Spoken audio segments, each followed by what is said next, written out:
Harmee abbaa manaa koo ijaan argaasaa na jibbisiise.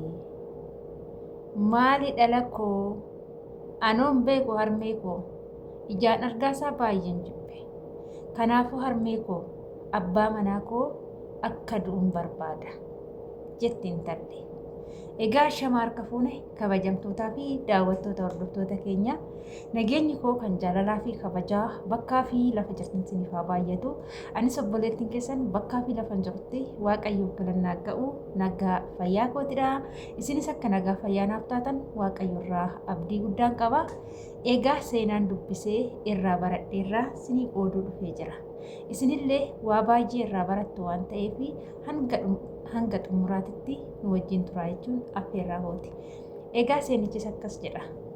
Intalatu haadhanii harmee koo abbaa manaa koo ijaan argaa sana jibbisiisee ija isaa arguu hin barbaadu jetteen. Harmeen immoo maali intala koo nagumaafi jette. Intala beeku harmee koo aniyyuu isuman jibba argaa isaan barbaadu maal naaf hoyyaa harmee koo jette. Nagumaaf abbaa manaa kee haala kanaan jibbite moo jette haati ammas. Anuun beeku harmee koo isuma na jibbisiisaa argaa isaa hin barbaadu jette. Harmeenis maal akkasiif godhuun barbaaddaree jetteen. Intala akka du'uun barbaadaa jetteen haadha. Garumaanii garuu abbaan manaa kee akka du'u kan barbaaddu jetteen. Eeyyen yoo du'e garaas nyaatu abbaan manaa kee jetteen haati ammas. Eeyyen harmee koo anoo du'a isaatan barbaada. Ija isaa arguu hin barbaadu, akka inni jiraatus hin barbaadu, akka inni du'uun barbaada jetteen. Harmeenis booda yoo inni du'e hin gaabbita dhala koo jetteen. Intala lakki harmee hin gaabbu haa du'uu jette. Ishii erga haa du'u jette qoricha siif kenna. Qoricha sii kennu kana akka ani siin jedhetti gootaa jette. Intala eeyyen harmee koo waan ati naan jette hundumaa nan raawwadha. Haadha ergasuu hoodhu qoricha kana. Ganama gizee qursiisaa kennituu fi shaayitti naqiitii kenniif. Yeroo hundumaa abbaa manaa kee fuula ifaadhaan simadhu. Gizee inni gara dalagaa deemu ati ganama boroo ka'itii qursiisaa hojjedhuutii qoricha kana qursiisaatittis shaayisaatittis naqiifiitii saniin booda inni nyaate yoo ka'e ati immooyyuu kokkolfaa abbaa manaa kee geggeessi.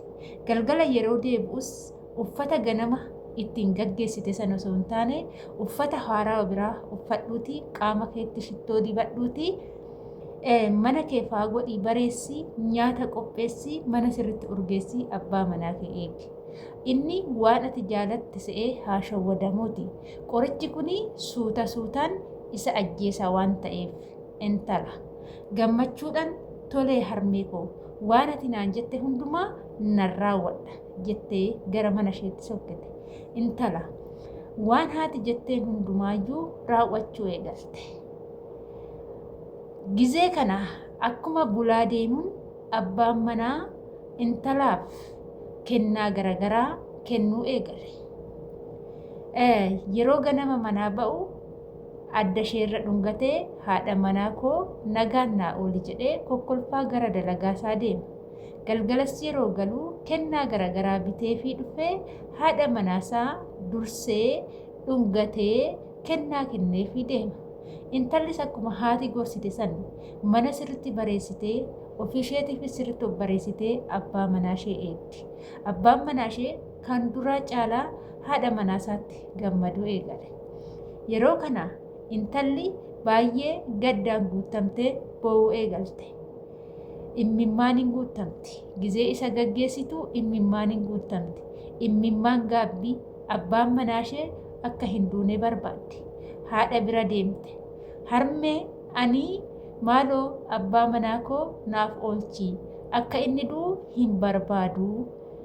Haadha maaltu jijjiirrame dhala koo ijaan argaasaa hin barbaadu hin jenne.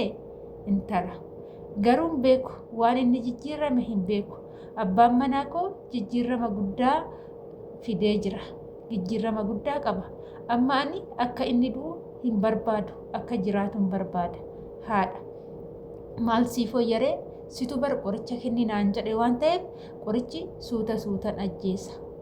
Intala maaloo harmee koo abbaan manaa koo akka naaf hafuu akka naa oolu abbaa manaa koo naaf oolchi. Ani isa dhabee jiraachuu hin danda'u. Isa maleellee jiraachuu hin danda'u. Haadha dhugumaan jettaa garuu dhala koo intala eeyyeen harmee koo dhugumaanan jedha haadha.